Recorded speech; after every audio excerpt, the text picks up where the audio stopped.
Despite global outrage, unprecedented sanctions against Russia, and fierce resistance from Ukrainian fighters, the war in Ukraine is now in its fifth week. But as the attacks keep coming, at least the two sides held talks aimed at ending the conflict. Joining us now on the substance of the negotiations and the state of the conflict. In Oxford, UK, Samuel Ramani, Associate Fellow at the Royal United Services Institute, who teaches politics and international relations at the University of Oxford. And in Silver Spring, Maryland, Melinda Herring, Deputy Director at the Atlantic Council's Eurasia Center. Welcome to you both. Thank you so much for joining us on the program tonight. Thank you. Great to be here. All right, so let's start with the current state of the invasion. I'm going to pull up a map to sort of get us started here. There is heavy fighting in the port city of Mariupol. It could fall within days, creating a land bridge for the Russians coming from Crimea. It's estimated that 100,000 civilians there are trapped, and many are starving. Russian forces have withdrawn some troops near Kiev. Ukrainians have kept them to the capital's outskirts. Shelling continues in the northern city of Chernihiv, and more Russian forces are being sent to the Donbas region in the southeast. They're facing some stiff Ukrainian resistance there. I'm going to start with both of you, but I'll start with Melinda. Is this the week Putin drastically softens his objective from his initial goal of regime change to something else? Absolutely not. Putin's goals haven't changed. So the Kremlin is saying that it has finished phase one and is now moving into phase two. And what that means, they claim that they are no longer trying to take Kiev and that they're going to focus on their efforts on the Donbas. I don't believe it, and I don't know any analysts who do. After they made that announcement, they continued to bomb Kiev and they continued to bomb in western Ukraine. They may be pulling their troops back, but it's only to attack again. That's the plan. They may be trying to buy themselves a bit of time. Samuel, I'll get your take on that as well. Have things sort of changed when we're talking about Russian President Vladimir Putin? Well, I would absolutely agree with my colleague here. Not at all. I think that the statement from a U.S. official, which called this a redeployment and not a withdrawal, got it exactly right. The Russians have continued to launch attacks in Chernihiv in particular as a major area. In western Ukraine, they're targeting mostly fuel depots as well as arms facilities. And it appears as if, when you look at the rhetoric coming from senior Russian officials, there's actually no change in the long-term goal of regime change. We saw the Russian Defense Ministry spokesman talk about how the leaders of the Kiev regime should be rounded up and held accountable for their crimes. We've seen repeated references to denazification and demilitarization, including from the Kremlin's press secretary, Dmitry Peskov, who said that was the core goal of the mission. Has no sign of moderation on the Russian part. Melinda, I'm hoping we can get a sense of the fighting on the ground right now. What does it look like? So right now, people are very focused on Mariupol, and we've seen horrific pictures there, indiscriminate shelling of civilians. The Russians have bombed hospitals, the drama theater, and it had the words written from the air, children outside of the drama theater. And right now, the breaking news is that there are 45 cars headed to Mariupol to help evacuate people. And the city has been unable to accept humanitarian resources. And the Ukrainians have been begging and pleading. Even the International Red Cross couldn't come in. So let's see how many people can get out. 45 vehicles, though, is not enough to evacuate the large number of people who really desperately need assistance. And I think it's worth saying, too, there's no clean drinking water there. There's reports of bodies being all over, and those bodies have not been buried, and they're contaminating the water supply. There's also reports that there's no food and that people have been forced to eat animals because there's simply no food. So the humanitarian supplies can't arrive quickly enough. But as Samuel said, the fighting continues. And I think another important point is that Vladimir Putin shows no sign whatsoever of really being willing to negotiate. When he speaks publicly, he's angry, he's emotional, and he hasn't gotten what he wants, which probably means that he's going to consider even more desperate tactics. As we mentioned, Russia and Ukraine sat down for face-to-face talks in Turkey this week. That continued today via video link. Let's get a sense of what either side seems to be willing to give and take. So the Russians don't want Ukraine to pursue NATO membership. They don't want the Donbas region and Crimea to be considered Ukrainian territory. They said they would pull back forces in a major way from the cities of Kiev and Chernihiv. Notably absent from these talks were Putin's calls for the demilitarization and denazification of Ukraine or Russian language protections. Meanwhile, the Ukrainians said they would ensure they'd remain neutral, non-aligned, and non-nuclear, but that they would retain the right to join the EU. They also suggested a 15-year timeline for negotiating the status of Crimea. They called for an international security guarantee similar to NATO's Article 5. This would basically mean countries like the US, UK, Israel, Canada, and even Russia would be legally actively involved in protecting Ukraine. Finally, they said that they would not host foreign armies without the agreement of those said countries. I'll start with you, Samuel. Earlier this week, President Zelensky said peace talks have been positive signals. The UN Secretary General said that there's enough on the table to cease hostilities now. Big picture, any promising progress made in this week's talks? Well, it's really hard to say whether there has been. The Russian point of view, at least the Russian representatives, are pointing a much more negative picture of what was happening, saying that no real progress has been made. First of all, I mean, I think that it's possible that a compromise could be struck between Zelensky and Putin about NATO membership, in part because Ukraine was nowhere near joining NATO. Even President Joe Biden and German Chancellor Olaf Scholz over the past several months have said that it was a distant prospect to begin with. So even though that's the goal in the Ukrainian constitution, that's one thing that can be compromised on. The Ukrainians are talking about discussions about Crimea and Donbass, but it's important to keep in mind that the Russians are really not open to discussions on these topics. Dmitry Peskov completely ruled it out. And when you're looking at how the Russians are treating Donbass, you're noticing movements towards referenda in Luhansk and Donetsk, which will annex them properly into Russian territory, as well as economic agreements between Crimea, Donetsk, and Luhansk, and even newly occupied territories such as Kherson, which have been discussed over the past 48 hours in the Russian media, which suggests that Russia is seeking to integrate more and more territories that it's occupying into its immediate orbit or even into its territory. So I think even if agreements are struck on the NATO question or on WMDs and on foreign bases, which weren't issues to begin with, things will probably collapse on the territorial questions. Melinda, the accusation has been made that Russia is using these peace talks to A, save face with the international community, and B, buy some time to prolong the war. What do you make of those? Correct and correct. I think it's going to be very, very difficult, though. We are just seeing this isn't real. What happened this week was just another volley. The Russian side is not willing to negotiate, and the negotiations are going to be very tricky for a lot of the reasons that Samuel just outlined. But the Ukrainian side is not going to be willing to give up. Zelensky said, I'm not giving up Crimea, and I'm not giving up the Donbass. There's another tricky issue, though. It is a big deal. It's a big concession for Ukraine to say, we agree to NATO neutrality in exchange for security guarantees. The security guarantees part, though, is going to be the tricky part. So Ukraine remembers 1994. That is a big deal. In 1994, it gave up its nuclear arsenal. It was the third largest in the world in exchange for security guarantees from the Brits, the Americans, and the Russians. And they were betrayed, and they remember it. So in order to convince Ukraine to sign on to NATO neutrality, there's going to have to be real security guarantees, and they have to be more than an empty treaty. I think that's going to be a really hard sticking point. Well, and I want to follow up with you on that. Is it likely that looking at Ukraine, that they could actually maintain their territorial integrity it had the day before the invasion? Do the borders change after all of this? Honestly, we don't know.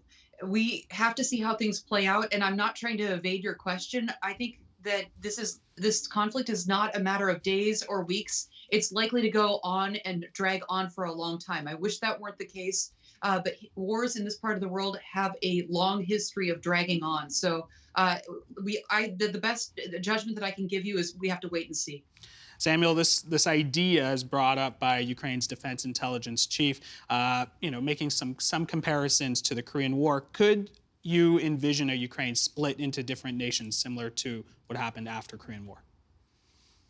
Well, I think that could be Vladimir Putin's ultimate goal. I mean, Vladimir Putin held a conversation with Polish President Donald Tusk about 7 or 8 years ago, where he was talking about precisely that scenario, Poland taking Western Ukraine and Russia taking over Eastern Ukraine. Of course, from the Polish point of view, that kind of annexation was preposterous. But the Russians have clearly had this on their mind for a very long time, probably even before Crimea was annexed back in 2014. So I think that is a conceivable scenario that they might be able to push for. But it would require them to achieve several things. It would require them not only to consolidate control over Mariupol and integrate Donetsk and Luhansk and Crimea firmly together as one unit into Russia, but also likely making major moves on large eastern Ukrainian cities like Kharkiv and Odessa, which so far have been resilient in the face of the Russian onslaught. So it's an uphill struggle, but I can see the Russians pushing for this. And Polish president also made the statement yesterday saying that Russia could take potentially 1/3 of Ukraine and then come back to the negotiating table from a stronger position. I absolutely agree with Melinda, too, that the negotiations that are being held right now are not really being taken seriously inside Russia. We've seen Russian state media reports even calling Vladimir Medinsky, the chief negotiator, being part of the fifth column that Putin alluded to, just for the very nature of talking to the Ukrainian regime. And that shows how far the Russians are away from serious diplomacy. If Russia gets what it wants, its sort of new goals here, what sort of message does that send to the other world powers, Samuel? Well, it sends a very dangerous message to other world powers. It shows that revisionism and the annexation of territory can be achieved with a relative degree of at least military impunity, because Western countries are unwilling to take risks to combat Russia's aggression. They're unwilling to send fighter jets, unwilling to engage in a no-fly zone or peacekeeping missions or real tangible things that could eventually change the situation on the ground. It would also show on the flip side, obviously, if you want to defend Western policy, that there is a tremendous economic cost associated with this and economic isolation that will come with it. But whether those economic costs and this precedent will deter other powers with revanchist ambitions remains to be seen. And Melinda, in that earlier board that we showed, we talked about Ukraine saying that they would be neutral. What does neutral Ukraine even look like? To be honest, I'm not sure it's politically viable within Ukraine. I mean, that's a really big discussion right now, is would Ukrainians accept Ukrainian NATO neutrality after all the losses? So you have to remember, this is not Vladimir Putin's first rodeo in Ukraine. He's been at this since 2014. He illegally annexed Crimea and then went into the Donbass. And there's been 14,000 people who died before February 24th, when he went into Ukraine again. So, I think a lot of it Zelensky has to be very smart and have his finger on the pulse of Ukrainian public opinion and not be willing to go further than his own people. I'll follow up with you on that. Ukraine's ability to become fully independent and, sort of that idea, will it always be hampered because it shares borders with Russia? It's definitely a big liability. Neighbors matter. Russia wants a buffer state between it and NATO, and Ukraine has been that buffer state. It wants Ukraine to stay where it is for a lot of reasons. There's a lot of historical reasons there. The Russians are completely condescending, and they look at the Ukrainians as little brothers. Putin also has an obsession with Ukraine, and he's unwilling to let it go. And basically, it boils down to, if Ukraine becomes a vibrant Slavic democracy, then Putin has no excuse for his backsliding. He can't continue to preside over an authoritarian Slavic country if Ukraine can succeed, because the countries are so similar with their history, with their language, with their religion. So that's what this is about. This is about a threat to Putin's continuity. Samuel, I'll follow up with you on that. Does Russia consider a Ukraine that is democratic, a member of the EU and NATO, a threat to its entire country? Well, yeah, I would agree with a lot of what Melinda is saying over here. First of all, Russia does not necessarily view Ukraine as an independent country or a sovereign country. It views it as an artificial country. It views the Ukrainian situation to a large extent as a domestic issue, not a foreign policy issue. And given that, it will view the successful model of Ukrainian democracy as something that's threatening to authoritarian consolidation at home down the line, and not necessarily in the immediate tactical sense. I don't think that they were that worried, for example, when the Euromaidan revolution happened in 2014, that we would see immediate mobilizations in Moscow that were similar to that, even though they had them in 2011 and 2012. It's more the long-term precedent and the long-term goal that there'll be another model in the post-Soviet space, aside from the Russian-Belarusian model of what is now near totalitarianism. And that is a long-term threat to Putin's regime legitimacy. Let's talk a little history here. You've said in the past that Russia suffers from Versailles syndrome. Samuel, what do you mean by that? So when I spoke to Russian academics, and including one of the former Kremlin advisors, quite prominent, Sergei Karaganov, right, he's the dean of the Higher School of Economics, he used precisely that phrase to me. He used the phrase Versailles syndrome. And what he means by that is the fact that the Russians, from their point of view, felt humiliated after the collapse of the Soviet Union. They went from basically being a superpower to being viewed by the West as a basically a large gas station with nuclear weapons. So really a regional power at best. And then the Russians feel like they were not consulted on a new number of international crises, including ones that are close to its orbit, like Serbia and Kosovo, and then later on Libya. And as a result of those supposed Western transgressions and the combined affront of losing their sphere of influence due to NATO expansion, the Russians are feeling that revisionism and the use of force is the only way to overturn this legacy of humiliation. And that narrative is very, very deeply set in Vladimir Putin's head, as well as the minds of many of his senior advisors in the defense establishment, and is driving much of Putin's conduct, including this current war in Ukraine. Melinda, I don't know if we're truly able to understand or get in the mind of President Putin, but does President Putin seriously believe the U.S. and its allies are out to destroy Russia in its entirety? That's a great question, and I think the answer is yes. He may have convinced himself of his own rhetoric, as Samuel just described. I mean, one of the big questions is, why did he go in now? And I think he went in for a number of reasons. One is a psychological reason. So Putin is an old, aging autocrat, and he wants to go down in the history books as a great leader. And when you look at who he admires, it's Stalin and Ivan the Great. So if you want to go down in history, in the Russian history books, as a great leader, you take big swaths of land, and Crimea wasn't enough. But I think that Putin also saw opportunity. So yes, Samuel is right that in 2014, Putin didn't like the Euromaidan revolution, but it wasn't going to be, he wasn't going to see Ukraine become a vibrant democracy overnight. It's going to take a while. There's a lot of reform that needs to be done. But I think Putin saw opportunity. So he saw a weakness in Europe. Merkel was gone. He saw Biden is incredibly weak, and he was very weak after the disastrous withdrawal in Afghanistan. He saw Zelensky's numbers starting to slide. And he got everything he wanted in 2021. He got the summit with Biden. He got kid glove treatment over cyber. The list goes on and on and on. But he also saw increasing support for NATO in Ukraine. And he wants to do this on his timing. Samuel is exactly right that Putin has wanted to destroy Ukraine for a long time. And this was his chance. He decided there will not be more fortuitous circumstances. That's why he went in February. Samuel, to what extent is Putin fueled by historical grievances alone, ignoring Russia's sort of economic and societal issues with all of these sanctions going on right now?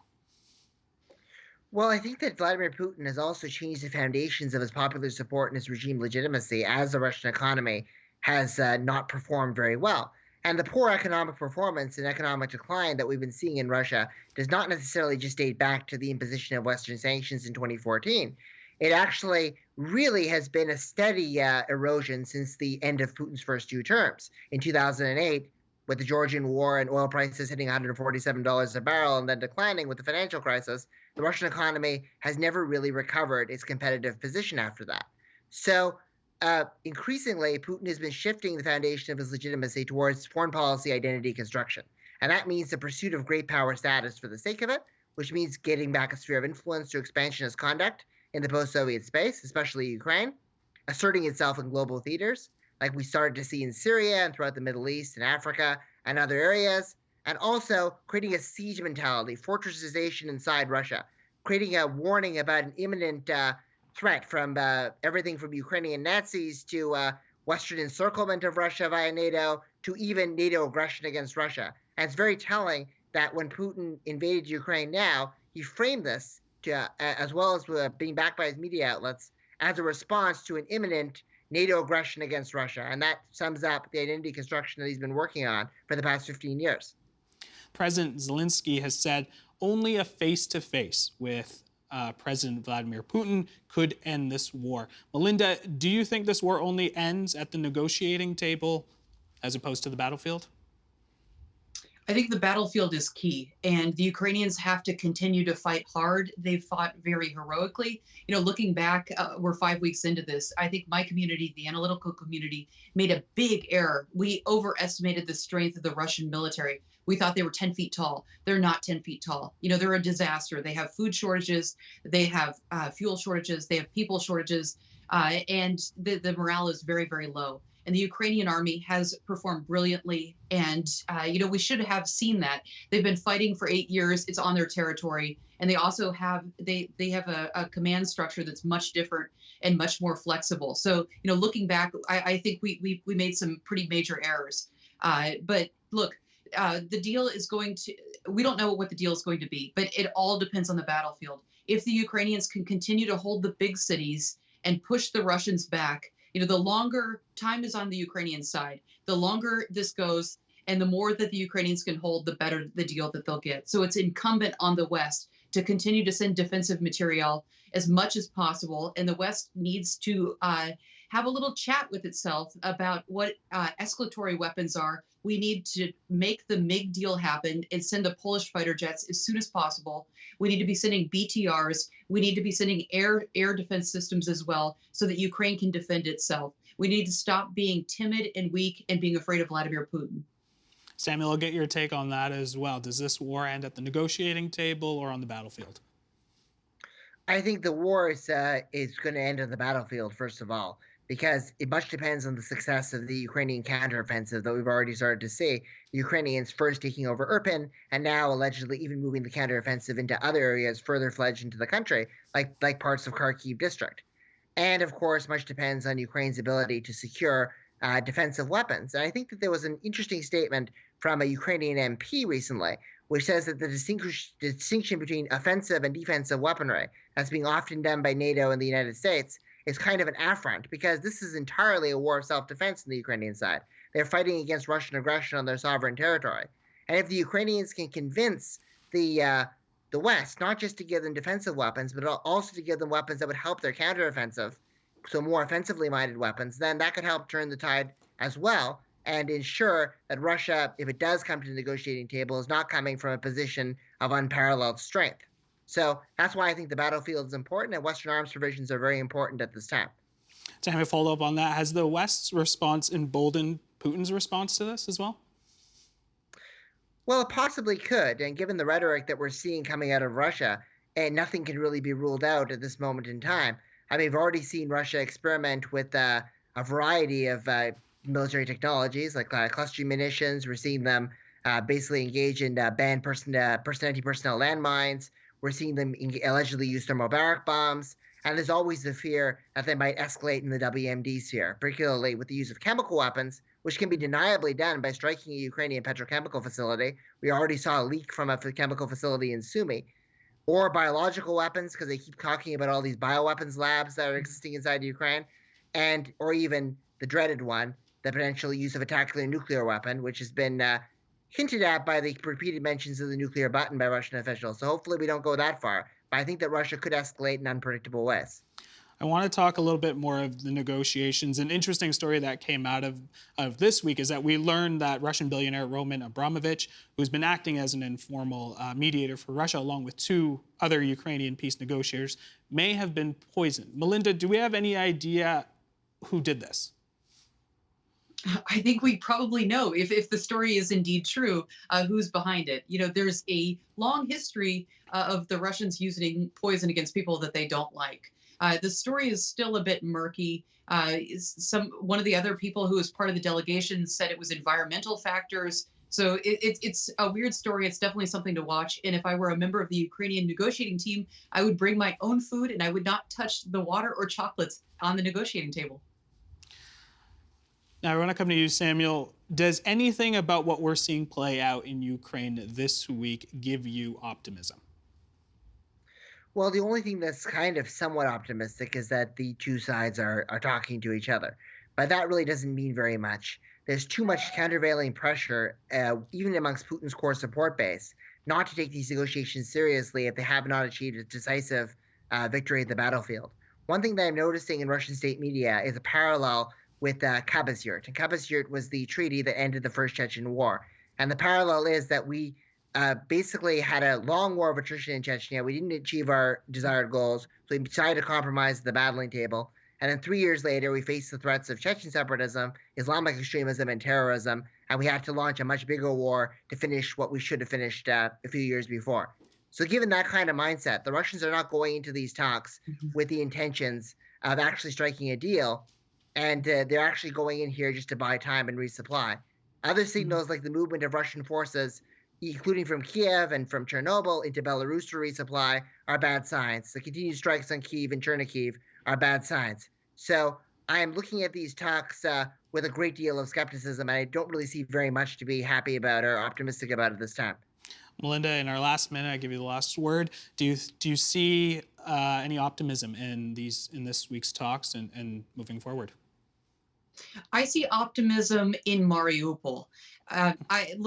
Samuel is right about the military situation. There's not a lot to be optimistic about, but the fact that people are finally getting out of Mariupol, which has been the site of the worst human suffering. This conflict is about human suffering. It's a country of 40 or 41 million people. 10% of Ukrainians have had to flee their homes, and they're in the European Union now. The International Red Cross hasn't been able to get into Mariupol. So this is a very good thing that international humanitarian assistance is finally getting in, and that the Ukrainians are getting people out to safety. Let's build on it. Let's do more, and let's send more buses, and let's send more aid. Let's open our wallets as individuals as well, and ensure that people have access to drinking water, food, and a safe home. Melinda, Samuel, I want to thank you so much for joining us on the program tonight. Thank you for your insights. Thank you. The Agenda with Steve Paikin is made possible through generous philanthropic contributions from viewers like you. Thank you for supporting TVO's journalism.